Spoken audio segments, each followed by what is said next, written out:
الحمد لله وكفى والصلاة والسلام على سيد الرسل وخاتم الأنبياء وعلى آله وأصحابه الذين أوفوا عهدا الذين هم خلاصة العرب الأرباع وخير الخلائق بعد الأنبياء. أما بعد فأعوذ بالله من الشيطان الرجيم. بسم الله الرحمن الرحيم. قد أفلح المؤمنون الذين هم في صلاتهم خاشعون والذين هم عن اللغو معرضون. قال النبي صلى الله عليه وسلم لو خشع قلب هذا الرجل لخشعت جوارحه. صدق الله العظيم وصدق رسوله النبي الأمي الكريم ونحن على ذلك لمن الشاهدين والشاكرين والحمد لله رب العالمين. 18واں پارہ سورہ مومنون کی 3 آیت کریمہ اور جناب نبی پاک صلی اللہ علیہ وسلم کا ایک فرمان تلاوت کیا ہے جس کو امام ترمذی نے روایت کیا ہے. گزشتہ جمعے پر میں نے مطلق ایمان اور اکمال ایمان کہ ایمان مکمل کیسے ہوتا ہے اور درجات ایمان کہ ایمان پھلاور بڑھتا فضیلتوں والا کیسے ہوتا ہے. آج کی گزارشات میں مومنون کی صفات بیان کرنا ہے. فرمایا ایمان والے کامیاب ہو گئے.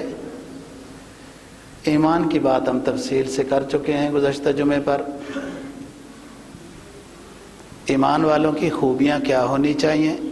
الذین هم فی صلاتهم خاشعون، وہ نماز میں خشوع و خضوع اختیار کرتے ہیں. والذین هم عن اللغو معرضون، لغو باتوں سے بچتے ہیں. تیسری صفت والذین هم للزکاۃ فاعلون، زکوٰۃ ادا کرتے ہیں. چوتھی صفت اپنی شرمگاہوں کی حفاظت کرتے ہیں. والذین هم لفروجهم حافظون الا علی ازواجهم او ما ملکت ایمانهم فانهم غیر ملومین فمن ابتغى وراء ذلك فاولئک هم العادون. شرمگاہوں کی حفاظت کرتے ہیں الا یہ کہ جہاں شریعت نے حق دیا ہے وہاں جاتے ہیں، حد سے تجاوز نہیں کرتے. 4 صفت والذین هم لاماناتهم وعہدهم راعون. 5 اور 6 2 صفت بیان فرمائی کہ وہ امانت کا بھی خیال رکھتے ہیں اور کسی سے کوئی وعدہ معاہدہ کر لیتے ہیں تو اس کی پاسداری کرتے ہیں. 6 صفت اور 7ویں صفت فرمائی والذین هم لصلاتهم حافظون، اپنی نمازوں کی حفاظت کرتے ہیں. آگے انعام بیان فرمایا اولئک هم الوارثون الذین جنت الفردوس، کہ یہ لوگ جنت الفردوس کے وارث ہیں. یہاں 2 باتیں بڑی علمی ہیں. مومنین کی یہاں 7 صفات کا ذکر ہے. پہلی صفت ہے کہ نماز میں خشوع و خضوع اختیار کرتے ہیں، یہ پہلی صفت ہے. اور آخری 7ویں صفت ہے کہ یہ اپنی نماز کی حفاظت کرتے ہیں. پہلی صفت بھی نماز سے متعلق ہے، آخری صفت بھی نماز سے متعلق ہے. پہلی صفت ہے کہ نماز دل حضوری سے پڑھتے ہیں. آخری صفت ہے کہ نماز کی پابندی کرتے ہیں. یہ نہیں کہ ایک دن آیا دھویا تو پڑھ لی نماز، اب پھر اگلے ہفتے نہائے دھوئیں گے تو پھر پڑھ لیں گے.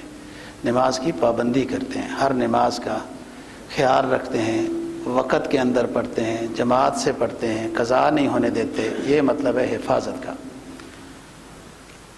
آپ یہاں سوچیں کہ نماز کتنی اہمیت کی حامل ہے کہ مومنین کی پہلی صفت بھی نماز سے متعلق ہے اور آخری صفت بھی نماز سے متعلق ہے، اور نماز ہی اصل چیز ہے، سارا نظام درست ہو جاتا ہے۔ جب تک نماز درست نہیں ہوتی تو ابھی کچھ کمیاں رہتی ہیں۔ دوسری بات جو اہم علمی ہے وہ یہ اولئک هم الوارثون، یہ جو 7 صفت والے لوگ ہوں گے یہ وارث بنیں گے جنت الفردوس کے۔ آپ کو پتہ ہے کہ جو وراثت ہوتی ہے اس میں وارث کی مرضی نہیں ہوتی، خود بخود اس کو وہ چیز الاٹ ہو جاتی ہے۔ جو شخص فوت ہوا، یہ بندہ اس کا وارث ہے، یہ اس کی مرضی نہیں ہے کہ مجھے 2 لاکھ کے بجائے 3 ملنا چاہیے، اس کی مرضی یہ نہیں، یا یہ کہتا ہے کہ چھوڑو جی دیکھا جائے گا، ہمیں ضرورت نہیں، خود بخود وراثت منتقل ہو جاتی ہے۔ وارث حاضر نہ بھی ہو، تحصیلدار گرداور کے پاس نہ بھی جائے، زمینیں خود وارثوں کے نام چڑھ جاتی ہیں۔ کیا مطلب ہوا؟ اگر یہ 7 صفات ایمان والے میں ہوئیں تو جنت خود بخود مل جائے گی۔ یہ وراثت ہے۔ جس طرح وراثت میں کوئی رکاوٹ بھی ڈالنا چاہے تو نہیں ہو سکتا، وارث کو ہر حال میں وہ چیز ملتی ہے، ایسے ہی ایمان والے جب ان 7 صفات کے حامل ہیں تو جنت ان کو خود بخود ملے گی۔ یہ وراثت ہے۔ اولئک هم الوارثون الذین یرثون الفردوس، جنت الفردوس سب سے اعلیٰ جنت ہے۔ جناب نبی پاک صلی اللہ علیہ وسلم کا جو فرمان تلاوت کیا ہے، امام ترمذی نے اس کو روایت کیا ہے۔ ایک ساتھی نماز پڑھ رہے تھے اور صحابہ تو ساری داڑھی والے ہوتے تھے، تو وہ اپنی داڑھی کے ساتھ یوں کھجلی کر رہے تھے وہ صحابی۔ آپ نے دیکھا تو فرمایا کہ لو خشع قلب هذا الرجل، خشوع خضوع، لو خشع قلب هذا الرجل لخشعت جوارحه، اگر اس شخص کا دل نماز میں حاضر ہوتا تو اس کے یہ ہاتھ وغیرہ بھی نماز میں حاضر ہوتے۔ دل حاضر نہیں، وہ کسی اور خیال میں ہے، تو ہاتھ نے بھی اپنی کھجلی شروع کر دی ہے۔ تو بات یہ ہے کہ خشوع و خضوع پہلی صفت مومنین کی بیان فرمائی، الذین هم فی صلاتہم خاشعون، جس بات پر ہم نے گزشتہ جمعے پر بات ختم کی تھی۔ خشوع و خضوع دل حضوری کا نام ہے۔ خشع جب دل حاضر ہوتا ہے تو انسان کے اعضاء و جوارح بھی پھر صحیح ہوتے ہیں، اور یہ چیز بھی محنت سے حاصل ہوتی ہے۔ بعض بندے کہتے ہیں نا ہمیں نماز میں خیالات آتے ہیں، ابھی مشق میں کمی ہے، مجاہدے میں کمی ہے، محنت میں کمی ہے، خیال نہیں آئیں گے۔ خیال اس لیے آ رہے ہیں کہ ابھی نماز کا حقہ نہیں ہوئی، حاضری صحیح نہیں ہے۔ اس کا طریقہ کیا ہے کہ حاضری صحیح ہونی چاہیے؟ علماء نے لکھا ہے کہ ظاہری آداب کا خیال رکھے۔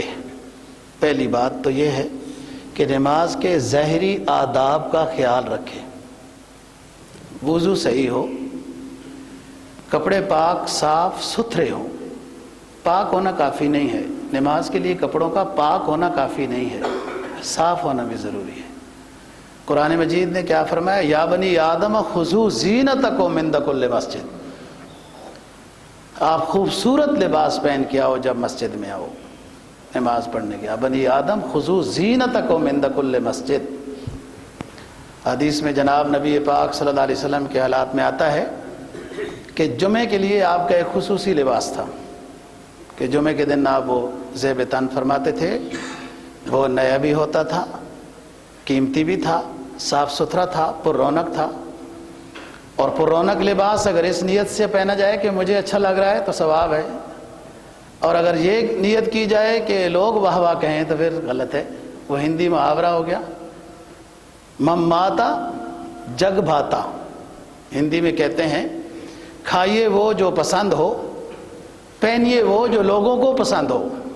اسلام یہ نہیں کہتا، اسلام کہتا ہے مم ماتا مم بھاتا، کھائیے وہ جو پسند ہو، رزق حلال ہو، پہنیے بھی وہ جو تجھے خود پسند ہو، پھر لوگوں کو بھی پسند ہو یا نہ ہو۔ لوگوں کی پسند کے لیے پہنا گیا تو آرائش ہو گئی، نمائش ہو گئی، ریاکاری ہو گئی، اور اپنی پسند کے لیے پہنا ہے کہ مجھے راحت ہے اس لباس میں یا سنت رسول ہے تو ثواب بھی ہے۔ تو پہلی بات بتا رہا ہوں کہ نماز میں خشوع کیسے حاصل ہوتی ہے کہ ظاہری آداب کا پورا ہونا یہ ہمارے بس کی بات ہے۔ ایک دفعہ نبی پاک صلی اللہ علیہ وسلم نماز میں بھول گئے، بہرحال لقمہ لگ گیا، دوبارہ نماز ہوئی۔ آپ نے فرمایا کہ نماز میں بھول اس لیے ہو گئی ہے کہ ہمارے مقتدیوں میں سے کسی کا وضو صحیح نہیں تھا، ہمارے مقتدیوں میں سے کسی کا وضو صحیح نہیں تھا۔ تو بات یہ ہے کہ وضو جب صحیح ہوگا تو خشوع و خضوع ہوگی، جب وضو صحیح نہیں ہوگا تو اپنی نماز تو خراب ہوئی ہے، دوسرے کے اوپر بھی اس کا اثر پڑ جاتا ہے۔ اور بو متعدی مرض ہے، خوشبو متعدی نہیں ہوتی۔ بدبو تو ذرا سی ادھر باہر کہیں رکھی ہو نا جی دور سے آئے گی، اور خوشبو بہت قیمتی بھی انسان نے لگائی ہوئی ہو تو بہت مشکل سے ہی آتی ہے ساتھ والے کو۔ خوشبو کو ریاکاری کا شوق نہیں ہوتا، بدبو کو ریاکاری کا شوق ہوتا ہے۔ تو بات یہ ہے کہ ظاہری آداب کا لحاظ رکھنا یہ ہمارے بس میں ہے، اس میں لباس اچھا ہو، وضو صحیح ہو۔ سب سے زیادہ ثواب اس شخص کو ہے نماز کا جو وضو علی المکارہ، حدیث میں آتا ہے، طبیعت نہیں چاہ رہی، پانی مناسب نہیں یا صحت صحیح نہیں لگ رہی، لیکن پھر بھی وہ تسلی سے وضو بناتا ہے۔ ہلکا پھلکا ٹھنڈا ہے پانی، جیسے آج کل آپ گزر رہے ہیں، تو تسلی سے وضو بنا رہا ہے باوجود اس کے کہ ٹھنڈ ہے، ایک بات۔ دوسرا، اس شخص کو ثواب زیادہ ہوتا ہے جو اپنے گھر سے وضو بنا کے آتا ہے، گھر سے وضو بنا کے آتا ہے اور وضو تسلی سے بناتا ہے باوجود اس کے کہ تھوڑا ٹھنڈ لگ رہی تھی، اس شخص کو سب سے زیادہ ثواب ہوتا ہے۔ یہ آداب نماز میں سے سب سے پہلا ادب ہے۔ اور اب تو رواج بن گیا ہے، وضو مسجد کی ضروریات میں داخل ہی نہیں ہے، وضو خانہ لٹرینیں مسجد کی ضروریات میں نہیں ہیں جی، یہ تو بعد کی ایجاد ہے، اس لیے اسے الگ رکھا جائے۔ اب تو یہ شوق ہونے لگ گیا ہے کہ مسجد کے بالکل جدھر نماز پڑھتے ہیں نا اس کے ساتھ ہی وضو خانہ ہونا چاہیے، وہ منہ ہاتھ دھونے والا، تاکہ بابو صاحب جیسے وضو کرے تو فوراً قالین پر پاؤں رکھے کہ دوبارہ جوتے پہننے کی زحمت ہی نہ ہو۔ اس حد تک مسجد کے اندر وضو خانہ داخل ہو گیا ہے، مسجد کی ضروریات میں وضو خانہ ہے ہی نہیں۔ آپ اسلامی کتب کا مطالعہ کریں، سب گھر سے وضو بنا کے لاتے تھے، بعد میں آہستہ آہستہ ہوا، چلو ناجائز نہیں ہے، کوئی مسافر بھی آ سکتا ہے وضو کر لے گا، لیکن ثواب زیادہ اس کو ہے کہ جو گھر سے وضو بناتا ہے علی المکارہ، تکلیف ہے، ٹھنڈ لگ رہی ہے، پھر بھی تسلی سے وضو بناتا ہے۔ لباس اچھا رکھتا ہے، خوشبو لگاتا ہے، اور نماز کے آداب میں سے سر کا ڈھانپنا ہے۔ پچھلے جمعے کو یہاں بات ہوئی، یہ تو آداب زندگی ہے، سر کا ڈھانپنا تو آداب معاشرت ہے، آداب صلاۃ تو اور اونچی چیز ہے۔ پہلے زمانے میں اس لڑکے کو رشتہ نہیں دیا جاتا تھا جو سر ننگا گلیوں میں پھرتا ہے، یہ تو لوفر ہے۔ اب تو کسی نے ٹوپی پہنی ہوئی ہو تو رشتہ نہیں ملتا، یہ مولوی لگتا ہے جی۔ آداب معاشرت میں ہے سر کا ڈھانپنا، اور آداب صلاۃ تو اونچی چیز ہے۔ سب سے عمدہ لباس لوگ میٹنگ کے لیے سلواتے ہیں، پھر کیا سے کیا کرتے ہیں۔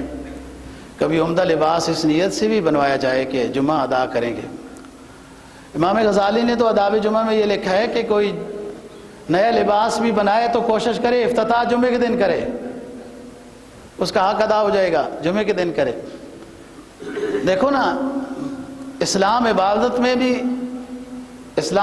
میں بھی ایمان والے کو خوبصورت دیکھنا چاہتا ہے۔ عید کے دن خوشی کا ہے، فرمایا خوبصورت نیا لباس پہنو، استطاعت نہیں ہے تو جو ہے ان میں سے جو اچھا ہے وہ پہن کے آؤ۔ یہاں دوسرا رخ کا بھی خیال رکھا کہ قرضے نہ اٹھاتے پھرو، اگر عید کے دن پیسہ ہے نیا لباس بناؤ، پیسہ نہیں جو دو چار جوڑے ہیں ان میں سے جو آپ کو اچھا لگتا ہے وہ پہن کے آؤ، عید کی فضیلت حاصل ہو جائے گی۔ لیکن مقروض بنا کے عید گزارنا، پھر کیا خوشی تو نہ ہوئی، ذہنی مریض ہو جائے گا جو مقروض ہے۔ دونوں چیزوں کا اسلام خیال رکھتا ہے۔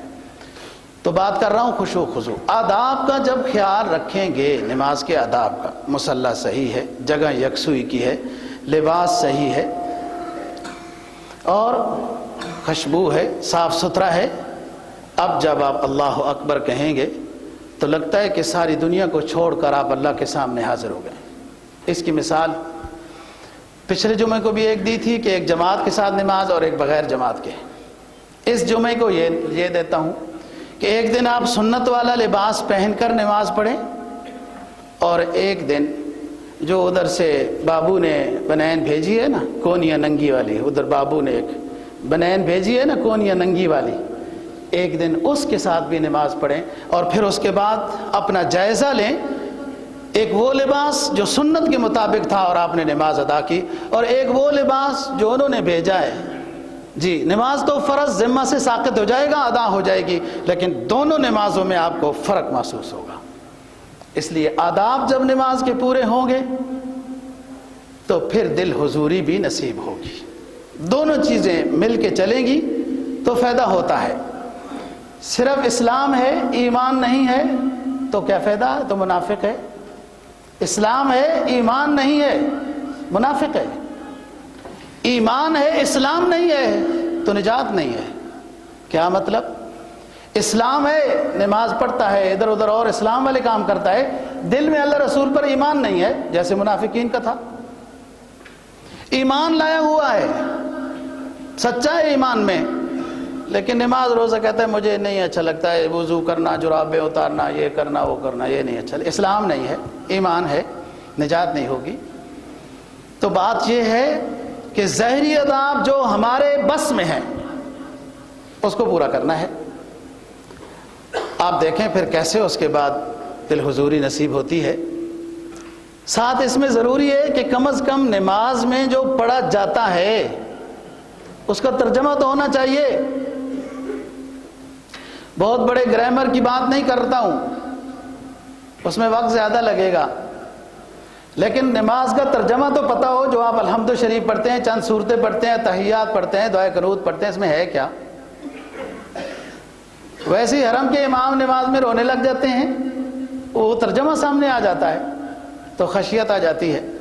اور اس سے پہلے حدیث میں تو بیان ہو گیا کہ قرآن کے ترجمے میں غور کرتے ہوئے اگر کسی کو نماز میں رونا آ گیا تو نماز کے درجات میں اضافہ ہوگا، اور اگر کسی کو کوئی اور چیز یاد آ کے نماز میں رونا آ گیا تو نماز ٹوٹ جائے گی۔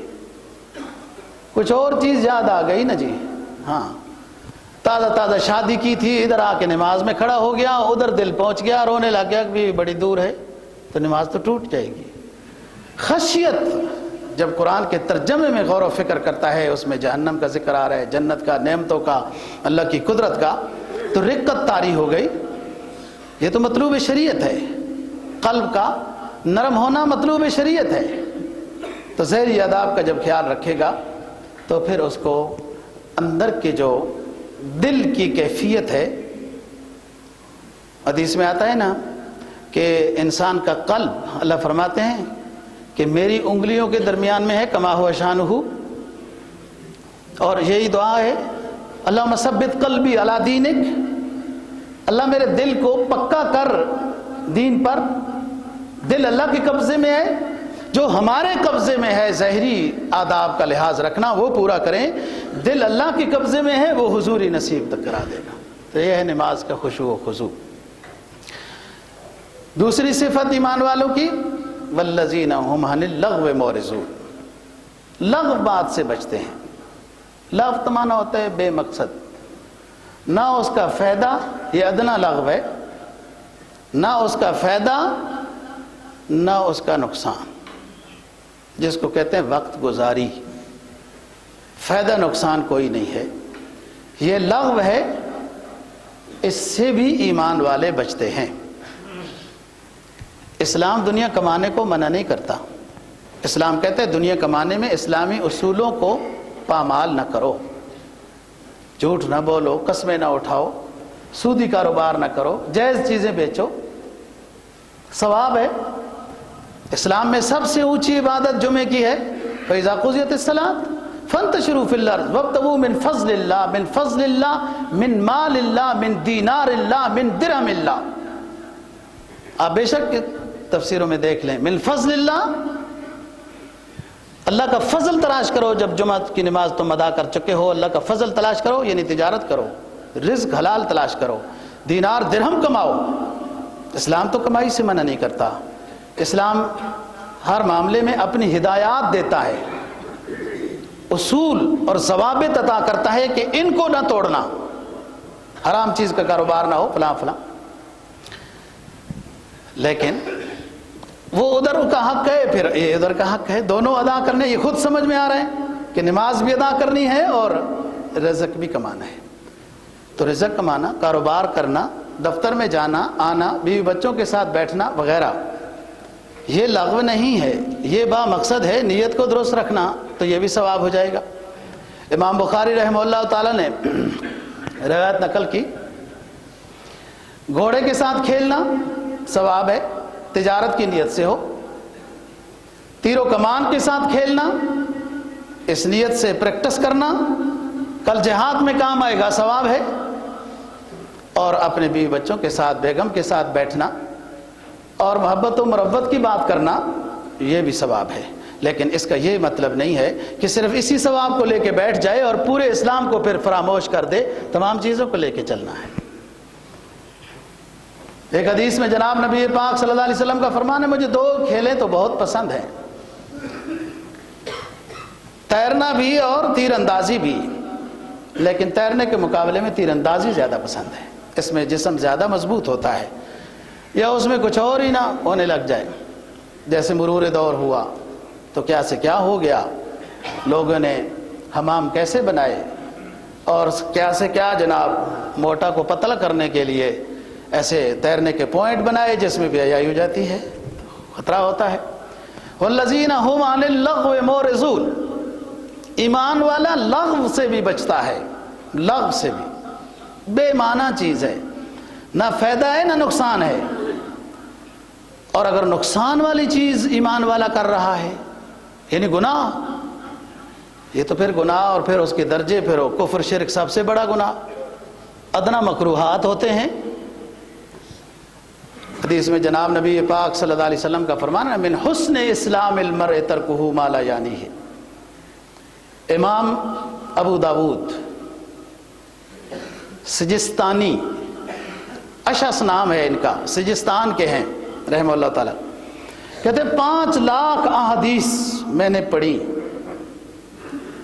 ان میں پھر کچھ ہزار منتخب کی، کتاب بڑی ہو جائے گی 5 لاکھ والی، پھر کچھ ہزار میں سے چند ہزار، 5-7 ہزار احادیث کا مجموعہ جمع کیا۔ ان تمام احادیث میں جو مجھے، سب حدیثیں اونچی ہیں، نبی کا ہر فرمان ہی اونچا اور عالی شان ہے، ہمارا ایمان ہے، لیکن ان میں سے 4-5 حدیثیں مجھے بہت عظیم ملی ہیں، اس میں پورا اسلام سمو جاتا ہے۔ کیا؟ من حسن اسلام المرء ترکہ ما لا یعنیہ، اس خوبصورت اسلام یہ ہے کہ انسان اس چیز کو بھی چھوڑ دے جو بے مقصد ہے، بے مقصد ہے، جو کوئی فائدہ نقصان نہیں ہے، اس چیز کو بھی جب مسلمان چھوڑ دیتا ہے تو یہ خوبصورت مسلمان ہے، یہ اس کا اسلام بہت خوبصورت ہے۔ اور دوسری فرماتے ہیں کہ جس کے ہاتھ اور منہ سے کسی کو تکلیف نہ پہنچے۔ تیسرا فرماتے ہیں کہ پڑوسی جس کا محفوظ ہو۔ چوتھا فرماتے ہیں کہ جس کی زبان سے کبھی کسی کو تکلیف نہ ہوئی ہو۔ زبان بڑی بری چیز ہے، اور زبان بہت قیمتی چیز بھی ہے۔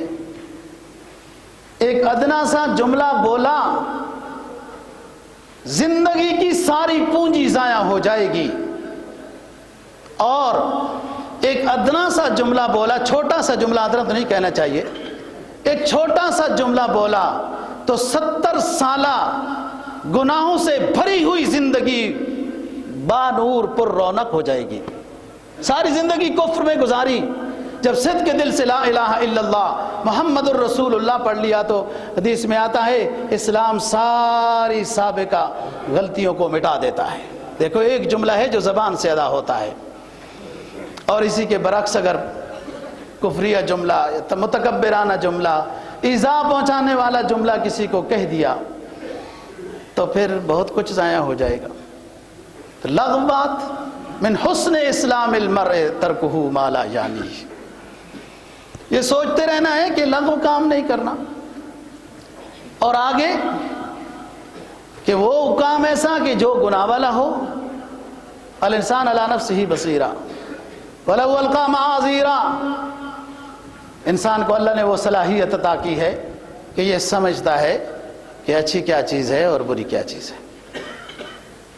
اسلام میں کچھ گناہ کبیرہ ہیں، اور ان گناہ کبیرہ میں 2 قسمیں ہیں۔ پھر ایک وہ گناہ ہیں جو آپ کو اسلام نے بتائے تو آپ سمجھے کہ یہ گناہ ہیں، اور ایک وہ گناہ ہیں جو اسلام نہ بھی بتاتا تو انسان کی فطرت سلیم بتاتی ہے کہ یہ گناہ ہوتا ہے۔ کسی کا مال اٹھا لینا، کسی کی آبرو خراب کرنا، قتل کر دینا، یہ اسلام نہ بھی بتائے تو انسان کی فطرت اگر درست ہے تو وہ بھی اس کو بتاتی ہے کہ یہ گناہ ہے۔ اور کچھ گناہ ایسے ہیں کہ جو اسلام نے بتائے ہیں، بارہا یہ الگ موضوع ہے۔ تو مومن کی دوسری صفت ہے کہ وہ لغو سے بچتا ہے۔ زندگی بھی تھوڑی سی 60-70 سال، اس میں 15 سال جوانی کے نابالغی کے آئے، 4-5 سال لہو و لعب کے آ گئے، پھر پیچھے رہ گئے 40 سال تو آدھی زندگی ہمارے سونے میں گزرتی ہے، آدھی جاگنے میں، جو آدھی جاگنے میں گزرتی ہے وہ بھی آدھی کہیں تو کہیں کدھر۔ بہت سی نیکیاں تو ایسی ہی ہو جاتی ہیں، اور گناہوں کو دیکھو تو صبح شام گناہ ہو رہے ہیں۔ حدیث الحسن مجذوب کہتے ہیں نا، فرمایا پہلے تجھے بچپن نے برسوں کھلایا، پھر جوانی نے آ کے تجھے مجنوں بنایا، پھر بڑھاپے نے آ کے تجھے کیا کیا ستایا، اجل تیرا کر دے گی بالکل صفایا۔ جوانی میں اللے تللوں کے پیچھے لگا رہا، چونچلوں میں زمانہ گزرا، لاو لعب گناہ کبیرہ کی مجالس میں جاتا رہا۔ یہ والد حاجی صاحب، یہ نمازی صاحب، یہ تبلیغی صاحب بھی سمجھتا تھا میرا بچہ غلط مجلسوں میں جا رہا ہے، لیکن کہتا ہے بچے ہیں، ابھی بچے ہیں، جو تربیت کا زمانہ تھا بچوں پہ توجہ نہیں دی۔ پہلے تجھے بچپن نے برسوں کھلایا، بچپن ہی میں تو کھیل کود ہوتی رہی، نابالغی کا زمانہ تھا، معصومیت کا دور تھا، اللہ بھی نابالغ بچوں کی غلطیوں کو شمار نہیں کرتا، نیکیوں کو شمار کرتا ہے۔ پہلے تجھے بچپن نے برسوں کھلایا، پھر جوانی نے آ کے تجھے مجنوں بنایا۔ وہ نوجوان جس کی تربیت اونچی ہو تو وہ تو رشک ملائکہ بن جاتا ہے۔ قرآن کہتا ہے نبی پاک صلی اللہ علیہ وسلم کو خطاب کرتی ہوئی، نحن نقص علیک نبأہم بالحق انہم فتیہ آمنوا بربہم وزدناہم ہدی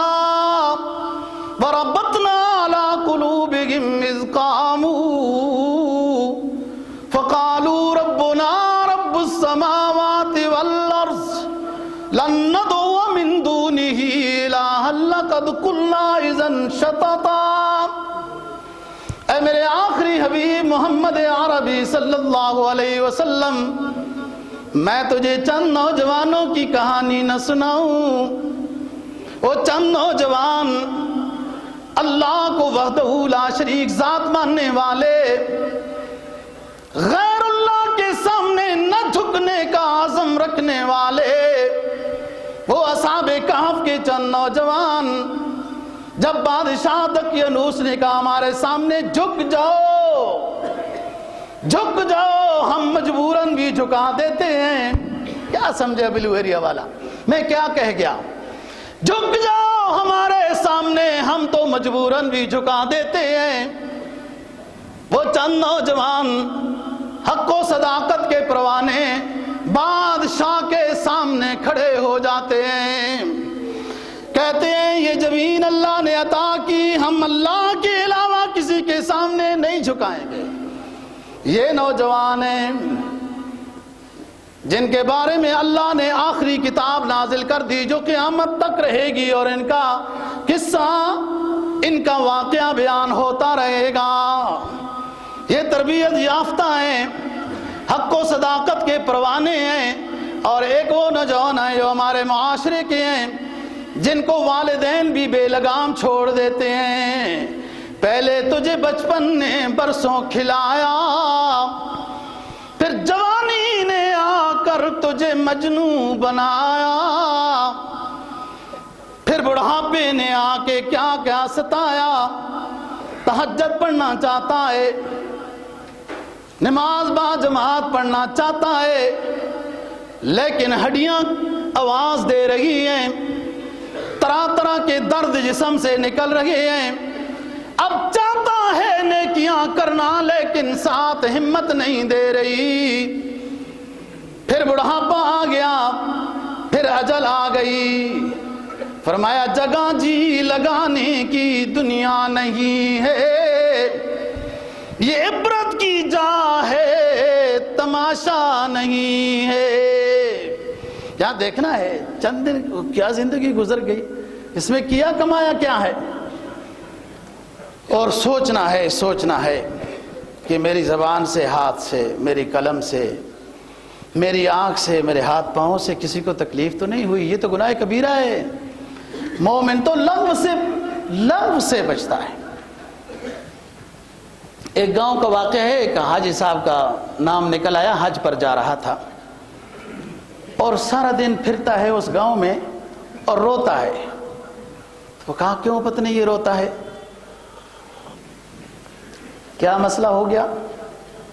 کہا ایک دفعہ ہمارے کھیت کے ساتھ کسی کا کھیت تھا اور اس سے پتنی کو غلطی ہوئی یا نہیں، لیکن میں طاقتور تھا اور وہ دوسرا کمزور تھا، میں نے اسے مکے مارے تھے، گالیاں دی تھی۔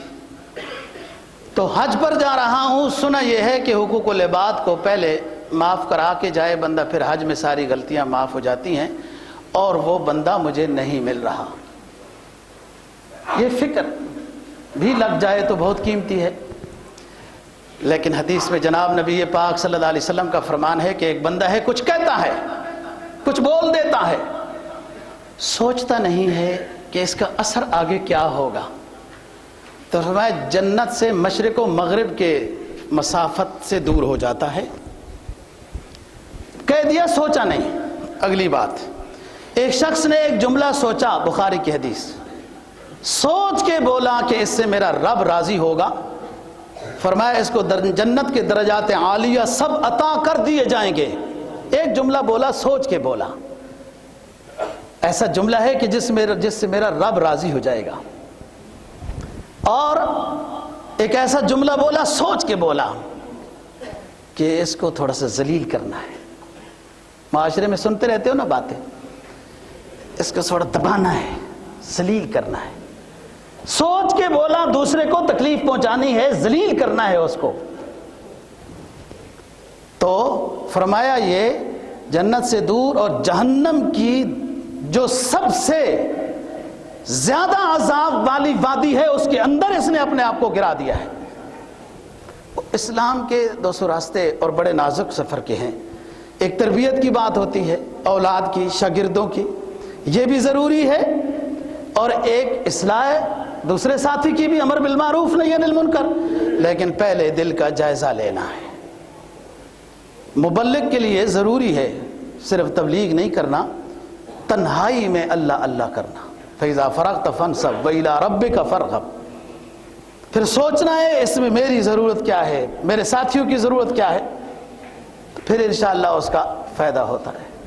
وَالَّذِينَ هُمْ عَنِ اللَّغْوِ مُعْرِضُونَ، لغو بات سے تو بچتا ہی، گناہ والی بات سے تو بچتا ہی بچتا ہے، یہ تو لغو بات سے بھی بچتا ہے کہ جو بے معنی ہے، معنی ہے۔ حدیث میں جناب نبی پاک صلی اللہ علیہ وسلم کا فرمان ہے، فرمایا لا تزال قدم ابن آدم حتی یسأل عن خمس، میدان حشر میں ابن آدم اپنی جگہ سے ہٹ نہیں سکے گا، حتی یسأل عن خمس، یہاں تک کہ ابن آدم پہلے 5 سوالوں کا جواب دے دے، پھر آگے چلے۔ عن عمرہ من این افناء وعن شبابہ من این ابلاء وعن مالہ من این اکتسب ومن این انفق وعن علمہ ما عمل بہ۔ ابن آدم میدان حشر میں اپنی جگہ سے ہٹ نہیں سکے گا مگر 5 سوالوں کا جواب دے دے، پھر آگے چلے۔ ہم نے آپ کو زندگی عطا کی، کہاں خرچ کی ہے بتاؤ؟ ہم نے آپ کو جوانی عطا کی، اس کی رعنائیاں، حسن، گرم خون کی حدتیں عطا کی، طاقتیں عطا کی، وہ کہاں خرچ کی ہیں؟ کوئی نوجوان تو خالد بن ولید جیسا ہوگا، عرض کرے گا رب العالمین ساری جوانی، سارا بڑھاپا تیرے راہ میں خرچ کر دیا۔ کہیں ابو عبیدہ جراح ہوگا، کوئی عمر بن خطاب ہوگا، کوئی عمرو بن عاص ہوگا، کوئی سعد بن وقاص ہوگا، کوئی اور اللہ والے ہوں گے۔ عرض کریں گے اے رب آپ نے جو جوانی عطا کی، عمر عطا کیے، راتوں میں تیرے سامنے قیام میں گزاری، دنوں میں تلوار لے کر جہاد فی سبیل اللہ میں چل پڑے، اور کچھ جوان ایسے ہوں گے جنہوں نے جوانیاں غلط کاریوں میں گزاری، قرآن کے منور حروف دیکھنے کے بجائے غیر محرموں کو دیکھتے رہے، قرآن کی تلاوت سننے کے بجائے گانے سنتے رہے، اللہ کے سامنے محبت ہو اللہ کے اور اللہ کے رسول کے ساتھ محبت و عشق کی رسیاں باندھنے کے بجائے غیر اللہ کی طرف پھرتے رہے۔ پہلا سوال ہوگا عن عمرہ من این افنا وعن شبابہ من این ابلا، جوانی عطا کی تھی اللہ کے سامنے، کبھی جھکے بھی ہو، کبھی جہاد کا بھی خیال و تصور کیا ہے، یہ جوانی اس لیے تھی۔ اور مال دیا تم نے کیسا کمایا، کیسے خرچ کیا، یہ بھی بتاؤ۔ اور ہر بندے کو کچھ نہ کچھ علم بھی عطا کیا، بتاؤ اس علم کے مطابق عمل کتنا ہوا۔ ہر بندے کو علم ہے، کچھ نہ کچھ تو ہر بندے کو علم ہے۔ والذین هم عن اللغو معرضون۔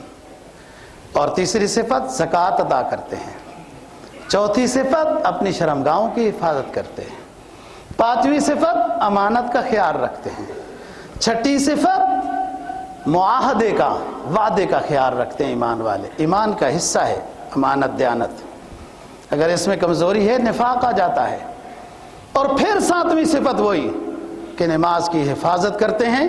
جب 7 صفت ایمان والوں میں ہو گئی تو ان کو خود وراثت کے طور پر جنت الفردوس عطا کر دی جائے گی۔ اللہ دین کی سمجھ اور عمل کی توفیق نصیب فرمائے۔ وآخر دعوانا الحمدللہ۔